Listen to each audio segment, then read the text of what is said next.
আসসালামু আলাইকুম গাইস, আপনারা দেখতে পাচ্ছেন যে যমুনা নদীর পার দিয়েই আমাদের চলাচলের রাস্তা তৈরি হচ্ছে। সামনে অনেক দূর, ওই যে অনেক দূর বেকুব দেখা যাচ্ছে। বেকুবের মাধ্যমে কাজ চলতেছে।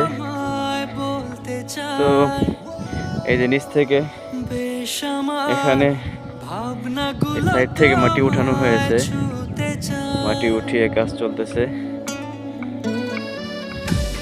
রাস্তাটা হলে অনেক সুবিধা হবে, এলাকার মানুষের যাতায়াতের জন্য অনেক সহজ হবে। কারণ আগে এই রাস্তাটা ছিল না। এই প্রায় এক সপ্তাহ যাবৎ কাজ চলতেছে।